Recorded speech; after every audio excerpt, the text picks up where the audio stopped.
ನಮಸ್ಕಾರ, ನೀವು ನೋಡ್ತಾ ಇದ್ದೀರಾ ಮಾಹಿತಿ ಕೇಂದ್ರ ಯೂಟ್ಯೂಬ್ ಚಾನೆಲ್. ಸ್ನೇಹಿತರೆ, ಸರ್ಕಾರಿ ಜಾಗದಲ್ಲಿ ಮನೆಯನ್ನು ಕಟ್ಟಿಕೊಂಡ್ರೆ ಆ ಜಾಗ ನಿಮ್ಮದೇ ಆಗುತ್ತಾ ಎನ್ನುವ ಪ್ರಶ್ನೆ ಹಲವರಲ್ಲೂ ಇದೆ.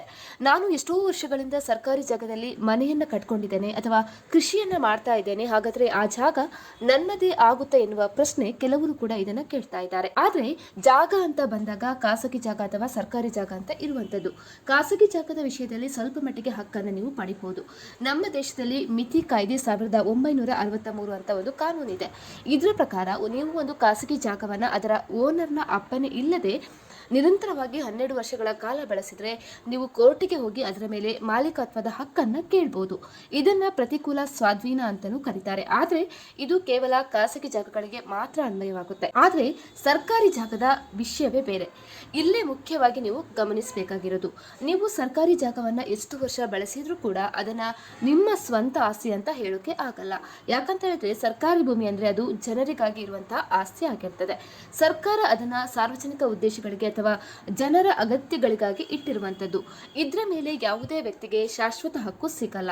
ಈ ಬಗ್ಗೆ ನಮ್ಮ ಸುಪ್ರೀಂ ಕೋರ್ಟ್ ಕೂಡ ಸ್ಪಷ್ಟವಾಗಿ ಹೇಳಿರುವಂಥದ್ದು. ಹಾಗಾಗಿ ಸರ್ಕಾರಿ ಭೂಮಿಯನ್ನ ಅತಿಕ್ರಮಿಸಿಕೊಂಡು ಮಾಲೀಕತ್ವದ ಹಕ್ಕನ್ನು ಕೇಳುವುದು ಕೂಡ ಸರಿಯಲ್ಲ ಅಂತ ಎನ್ನುವುದನ್ನ ಸುಪ್ರೀಂ ಕೋರ್ಟ್ ತಿಳಿಸಿದೆ. ಆದರೆ ಕೆಲವೊಂದು ರಾಜ್ಯಗಳಲ್ಲಿ ವಿಶೇಷ ನಿಯಮಗಳು ಇವೆ.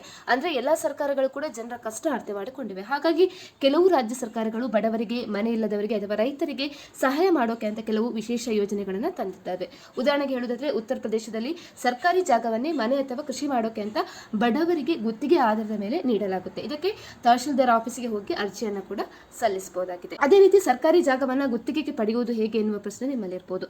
ಸರ್ಕಾರಿ ಜಾಗದ ಮೇಲೆ ಮಾಲೀಕತ್ವ ಪಡೆಯುವುದು ಕಷ್ಟವಾದರೂ ಕೂಡ ಕೆಲವೊಮ್ಮೆ ಗುತ್ತಿಗೆ ಆಧಾರದ ಮೇಲೆ ಪಡೆಯೋಕೆ ಅವಕಾಶ ಇರುತ್ತೆ. ಅದಕ್ಕೆ ನೀವು ಈ ರೀತಿ ಏನ್ ಮಾಡ್ಬೇಕಂತ ಹೇಳಿದ್ರೆ, ನೀವು ಯಾಕೆ ಜಾಗ ಕೇಳ್ತಿದ್ದೀರಾ ಅಥವಾ ಮನೆ ಕೊಟ್ಟಕ್ಕೆ ಅಥವಾ ಕೃಷಿ ಮಾಡೋಕೆ ಅಥವಾ ಎಷ್ಟು ವರ್ಷದಿಂದ ಆ ಜಾಗದಲ್ಲಿ ಇದ್ದೀರಾ ಅನ್ನೋ ದಾಖಲೆಗಳೊಂದಿಗೆ ಸ್ಥಳೀಯ ಕಂದಾಯ ಇಲಾಖೆಗೆ ಹೋಗಿ ನೀವು ಅರ್ಜಿ ಹಾಕಿದ್ರೆ ಇದಕ್ಕೇನು ಅಪ್ಲೈ ಮಾಡಬಹುದು. ಹೀಗೆ ಸ್ನೇಹಿತರೆ, ನಾವು ಮಾಡಿರುವಂತಹ ವಿಡಿಯೋ ನಿಮಗೆ ಇಷ್ಟ ಆದಲ್ಲಿ ಕೂಡಲೇ ಮಾಹಿತಿ ಕೇಂದ್ರ ಯೂಟ್ಯೂಬ್ ಚಾನಲ್ ಅನ್ನು ಸಬ್ಸ್ಕ್ರೈಬ್ ಮಾಡ್ಕೊಳ್ಳಿ.